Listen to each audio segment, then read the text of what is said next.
Joining us now, of course, you hear him on ESPN, calls a lot of sports, college football, college basketball. He'll be calling the American Conference Men's Basketball Championships this week up in Fort Worth, Texas.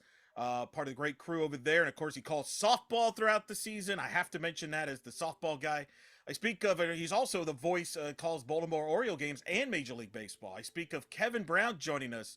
How you? I shortchanged you on the resume because you have a lot of stuff you're doing. It's impressive though. Yeah, I'm going on regular dog walks, Eric. I'm taking piano lessons. Who knows what I'm doing? But we can't spend this whole time just talking about the things I'm doing. I mean, we'd run out of time, frankly. This is But true. That's but true. that was a lovely introduction. And I appreciate the introduction and the kudos, and I am happy to be here. Well, let's start with obviously this week. What's in the forefront for you? The American Conference Championships. You've covered the American Conference. What are you looking forward to the most this week out of Fort Worth? Obviously, you got Houston, the #1 ranked team in the country, Yeah. playing for the top seed perhaps of the NCAA tournament. Memphis trying to secure a spot in the field, and then who knows if there's a team that could maybe spoil the party here. What's your thoughts on this week's tournament?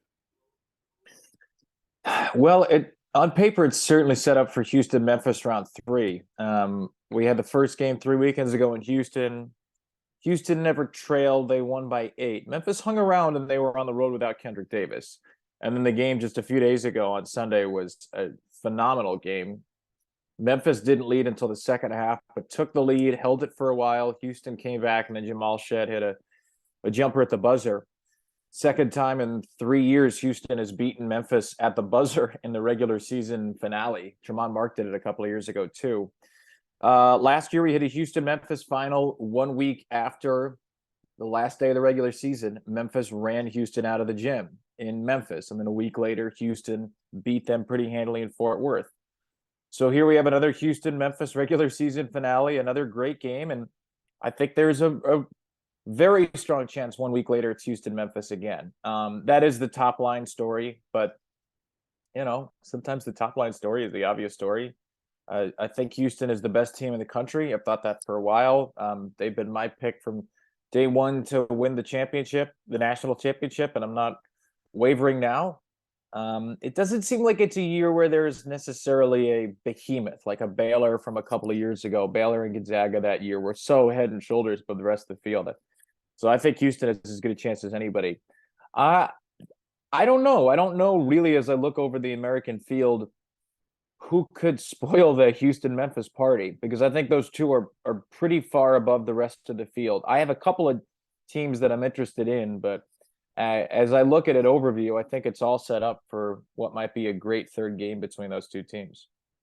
I want to ask you about one of the teams in the field there, UCF, that you've covered in various sports, actually. You've covered them in football and men's basketball. I want to start with Yeah. men's hoops. What's your thoughts on UCF men's basketball, Johnny Dawkins and Taylor Hendricks, who has obviously had a great freshman year for them? They've had some tough losses, close losses, so they got a lot of work to do, obviously. But what's been your thoughts on them, having covered the program? I was hoping that just as a neutral observer and somebody who's a fan of the American Conference, I was hoping in around mid-January this could be an NCAA tournament team. I really liked what they did at the start of conference play. They start 4-1. They have that amazing, crazy, emotional, gutty double overtime win over Memphis, and it seemed like everything was going their way. And then it's sort of hard for me to put a finger on what's happened, to be honest with you. Offensive inconsistency, but at times their defense letting them down, and that's what surprises me, because as long as I've covered Johnny's teams, defensively they've been really strong. They maybe got South Florida right as South Florida was ascending. You give up 85 points, give it up 82 in the home loss to South Florida. The loss to Temple at home in overtime. I know Temple has had a pretty good year, but that's a game UCF should win. I just think a lack of consistency offensively and a couple more defensive blemishes. But as I look at the last few games and the way they've defended, and I look at the skill level of Taylor Hendricks and the versatility, I wonder about this team. If there's a sleeper in this bracket, UCF for really all season has been consistently third among American teams in KenPom. They've been third best among American teams in the net. They are, by Ken Pomeroy's metrics, and Ken Pomeroy, for folks that don't know, the stats guru of college basketball. He has them as the fourth least lucky team, the fourth unluckiest team out of 363 in the country, which is basically to say that a lot of close games have not gone their way. And, they win the 7-10 matchup. You get into a battle with Memphis. It's a Memphis team UCF's already beaten this year. I don't know. At some point, the numbers maybe don't lie. They feel like they've been lying for a while because I think UCF's too good to be 17-13, but their underlying metrics are really good. The defense that they've played the last 3 games is really good. And if there is a spoiler in this bracket, I don't think it'll be on the Houston side. I think Houston will cruise to the final. I think Memphis is a little more vulnerable. And UCF has the skill level. They have the ability to shoot. They hit 16 threes in that Memphis home win. So it's a game I would be keeping a very, very close eye on. I know Tulane's beaten Memphis twice this year, but I think the way Memphis and Tulane have gone about the season, I think Memphis is a little bit further ahead now. But UCF could be a tricky matchup. And if there is a spoiler in this bracket, again, it's somewhere on the bottom. Houston will not lose, I don't think, to Cincinnati or Temple. I don't think they'll lose to South Florida or ECU. So UCF and maybe Wichita State, which has played well and has a really strong starting 5. Those are 2 teams that if anybody's going to surprise, I think it could be one of those 2. Yeah, and UCF's had some injuries too. That's played a role in that. Michael Durr missed some time. Their stats where they're a different defensive team when he's in the lineup, when he's not in the lineup. They lost C.J. Walker early in the year. Darius Johnson has been in and out of the lineup. So that kind of probably goes part of why the record is and the unluckiness, as you mentioned. That's some great stats, though. Yeah. I did not realize that they kept. I mean, in conference tournaments too, I think teams shorten their rotations, right? You play the guys that have gotten you here. You play the guys that you want to play. That's why I think Wichita State is interesting, because Wichita State's not great outside of their starting 5. Their bench is a little bit hit and miss, but their starting 5 is all averaging double figures or just under it. And I think UCF's 5 can be as good as anybody's besides Houston's and maybe Memphis's. And with some of the injuries that, the depth has been exposed. But I think when it comes down to it, you're going to play your best 5 guys probably 30 plus minutes in a conference tournament. It's all about how good is your top 5. Whereas in the regular season, like on a Wednesday night on 2 days rest, it might be how good is your 1 through 9. So I think UCF and Wichita State may have that going for them. You don't always want to be the deepest team of the conference tournament. You want to have the best top 5 because those guys are just going to play a disproportionate number of minutes because, the season's on the line. We're speaking with Kevin Brown of ESPN here. I want to ask you, what's it like? Give us an idea what your preparation is like this week, getting ready for this conference tournament. Because you have to kind of know everybody. It's not like a single game where you can focus on just 2 teams. You're going to do a handful of teams, and then it depends on results. Different match. What's it like preparing for a week to do a conference tournament? Busy. I have a softball game tomorrow too, and I had a spring training game yesterday, so my head's spinning a little bit. The good news is I've been in the American for 6 years now, and I've covered the league again a lot this year. So I will make charts, or some people call them boards, on Microsoft Excel. There are a lot of folks that handwrite their charts, and that probably helps them with gathering information. I type all my stuff out in part because when I see a team later in the year, I have information there. So I'll make player boxes for all the players in the rotation. I'll have their stats. I'll have some personal notes, height, weight, etc. So the good news is, I've watched UCF this year, but I've not called a UCF game, so I don't have a UCF chart. So I'd have to make an outline of that. But I've done Houston, I've done Memphis, I've done Cincinnati, I've done Temple, done Wichita State. I've done most of the teams in the league, SMU, Tulsa. So I just have to go back to a previous version of that file and type in some new numbers in the stats, type in some new trends, update their conference rankings. I'll print my stuff out at FedEx office. There's a FedEx office that's located very close to my hotel in Fort Worth, which is good. I print them out on 8.5 by 14 legal size paper, staple them to a manila folder. And I'll try to go into Friday with, just updated outlines of the teams I might see on Saturday. But I know on Friday I'm gonna have the first two quarterfinals. So I'm not gonna have Houston, and I know I'll have Cincinnati Temple.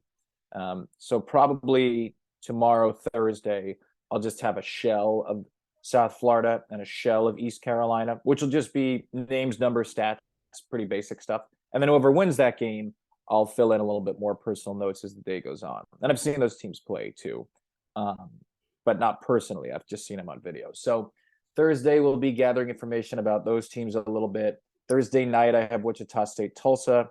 Have had both those teams in the last couple of weeks. So again, I've spoken with both coaches recently. I have personal information. It'll be about updating numbers. And then day before the game, or on game day, you try to talk to the sports information directors of the team. Those are the folks in athletic communications. Tulsa has a bunch of injuries right now. As we record this, I know I have the Tulsa game in 2 days. I don't know who the hell's going to play for Tulsa. Yeah. So I'll try to get that information before the game so I can scratch those names off my boards if I need. And then we'll show up before the game an hour and a half or so early, try to spend a few minutes with each coach, get some game day information, personnel keys to the game, etc. But basically I'll make sure that I have all of my notes ready to go for Wichita, Tulsa, for the three teams I know Friday. And then I'll just do a little outline of South Florida, East Carolina, so I can prioritize my time better. I don't want to get all the way in the weeds yet because I don't know who's going to win that game. So I figure if I only prep for one of those teams, the other one would win. So the way it goes. So I'll just do a little bit of work on that, and then as Thursday goes on, I'll fill in the gaps, and probably Thursday night finalize my South Florida, East Carolina notes. Do the first two games Thursday. Friday. I'll watch the last two games Friday, and again, I'll be probably updating my notes as those games go along. So it is a cycle. It is a constant stream of work as the week goes along and along. And then Saturday, you just punch in the new numbers from the teams on Friday. Sunday, you punch in the new numbers from the teams on Saturday. And then I guess I do basketball 6 months after that. And we take a long break to call baseball. It's fun. I mean, it's the conference tournaments are a thrill. And the good news is, like, a lot of the personal stories are interesting, but the drama is so compelling. The theater of it is so compelling that you don't need to lean in as heavily as you might in a midweek regular season game. It's win or go home, and you know some basic things. You find a couple of important stories, and then you just let the game play out how it's going to play out. No, it's great. Now, but what's amazing, and you just referenced this, you're also preparing, doing baseball, and you're doing softball. You told me you're doing softball. Yeah, I have Auburn, Georgia Tech tomorrow. Right. So, in the fall, it's crazier for me. I do basketball in the fall, in the fall winter filling in, while I also do volleyball, soccer. But normally now I'm just doing softball. You're balancing basically three sports at the same time frame. How do you juggle that? Because it's you just describing that. I really appreciate you breaking down how you prepare for this conference tournament. It's a lot of work, but you're also preparing for baseball and softball. How do you do that? I don't really know. Ask me on Friday. I mean, it's hard. I don't have any real secrets. Like, I don't have any tricks, any life hacks. I just kind of have no choice. I just have to be prepared. Monday was Orioles spring training, and I work for the Orioles, so I know the Orioles very well. And it was Orioles Phillies split squad game, right? So that usually when a team travels for spring training, they don't bring the regulars. And if people are watching the game, they're watching it on the Orioles network. They do not care about the Phillies backups. They do not care about the Phillies AAA team. So I spent almost no time on the Phillies. Know a couple of things about Bryson Stott, Alec Bohm, but people are tuning into an Orioles spring training game to know about the Orioles. I've got that pretty well covered.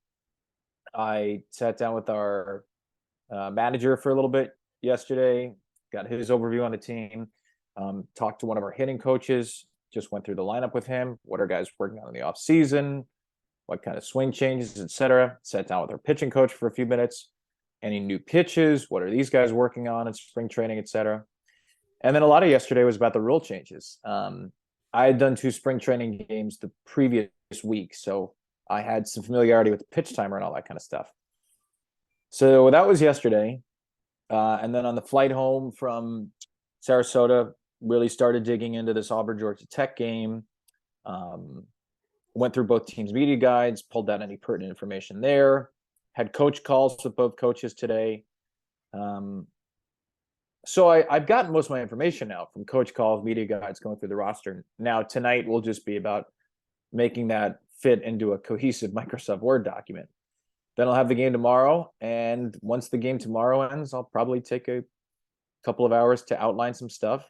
And then on the flight to Dallas, I'll do some more work. I do a lot of work on planes. I guess if there's one secret I have, it's I really don't get to watch many movies or like read many books on planes, which I like to do. But I'm just always trying to get ahead on the next flight, build the next chart, go through the next media guide. And I'm very good to the airlines. I contribute a lot of money to the airline Wi-Fi fund because I have an uninterrupted couple of hours in the air. It's like the best time I can get work done. So they're excited when they see you on a flight. They're excited. That's right. Yeah. That's right. Platinum Diamond Elite Wi-Fi member that I am. Very fair. I want to ask about, you mentioned softball, obviously. Throughout the year, you call games with Amanda Scarborough, especially in the postseason and into the World Series. What's it like working with her? And how much does she help you, too? Because I know even with basketball's done, you're going a lot of Oriole games, and then back and forth between baseball and softball. I would imagine she helps you in a big part being around the game. What's it like working with her? Normally, I would probably make some sort of snarky comment and then get into my serious answer, but I'll just get right into the serious answer, which is that Amanda's the best. I love working with her dearly. She is as passionate about the sport as any analyst in any sport I work with. My first year doing softball was 2018, and I called a couple of regular season games and then did a super regional. Can't remember if I did a regional that year. I think I might have just done a super regional. I loved it. I mean, how could you not love it? If you watch softball, you fall in love quickly. And then I didn't get to do any in 2019 because of my oral schedule. 2020, I got a call from Megan Ronowitz, who's in charge of softball at the network. And she said, hey, we want to put you on the World Series and you'll be with Amanda Scarborough. And I didn't really know Amanda. And I was blown away that they thought of me. And I got in touch with Amanda, and I think the first time I called her, we probably talked for an hour. And I really kind of fell in love with the game through Amanda and through her passion for it and through her love for it and through her just astonishing knowledge for it. And then obviously 2020, we didn't get to go to the World Series. The season was canceled before I had the chance to do a game. So, I think my contract was up that year with ESPN. I hoped I would come back. I really wanted to, but I said no. And then I thought, God, I hope I didn't miss an opportunity to do the World Series, especially because I had more baseball coming. Thankfully, I didn't. Thankfully, the Orioles have been great with letting me be flexible. Thankfully, I was able to do it in 21. This will be my 3rd year doing it. It'll be my 3rd year with Amanda. I mean, she's just the best. She helps me so much. I am doing a lot. I am doing baseball. I am still doing basketball. So I just text her all the time with random softball thoughts and questions, and she always has the answers. That's way too many nice things that I've said about her now. So I should probably stop. But she owes you then. Now she owes you. When she comes back, when I talk to her next time, she better kind of return the favor. Yeah, you should ask her, and then if she doesn't say anything nice, then you should play this clip and make her feel like a jerk. I will. I promise. Yeah. Scouts honors. As a fellow play-by-play, I will do that. And I got your back. Okay, great. But yeah, Amanda's the best. Everybody loves Amanda, and if you know Amanda, you love Amanda, and her work ethic is like second to none. She is as good as anybody in any sport, anywhere. And I'm not with her tomorrow. I'm with Michelle Smith, who is also phenomenal. And then next weekend, Amanda and Michelle and I will be together in Tuscaloosa. We'll get the Arkansas-Alabama series, and yeah, I just can't wait to see her and to get rolling again. What's it like when you called that for a World Series in OKC last year? You called a game Oklahoma State Texas went viral with that Oh, wacky play in that fifth inning where Texas came from behind. What's it like calling that in that stage? it's it's the dream. I think everybody who calls games will say they want to be able to document the biggest moments. You don't know when the biggest moments are going to come. That was a 5-0 game with Kelly Maxwell in the circle. 5-0 with Kelly Maxwell in the circle is like 105-0. So when I can't remember how the fifth run scored. Texas or Oklahoma State had a couple of home runs. Kylie Naomi hit one. I think they had another one after. It might have been Carly Petty to make it 5-0. I may be wrong, but I think it was Petty. You're right. Yeah. Yeah. And at that point, I think I probably turned to Amanda in the break and said, well, at least we had a couple other good games. And we were done. We were writing the game off.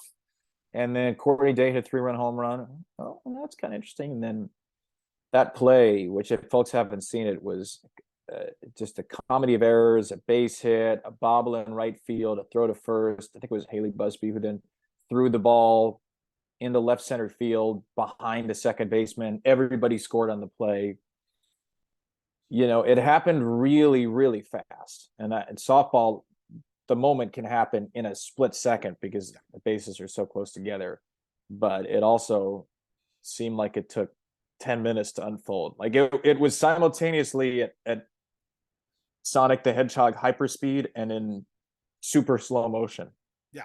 And you just couldn't believe it was happening. And what I tried to capture in my voice there was just, oh my God, I cannot believe this is happening. That Oklahoma State's going to blow a 5-run lead with Kelly Maxwell, who was as dominant as anybody in the country, and that there are going to be 2 errors on this play, and the ball's going to end up in left center field, and Texas is unranked, and they've been facing elimination in every series in the postseason.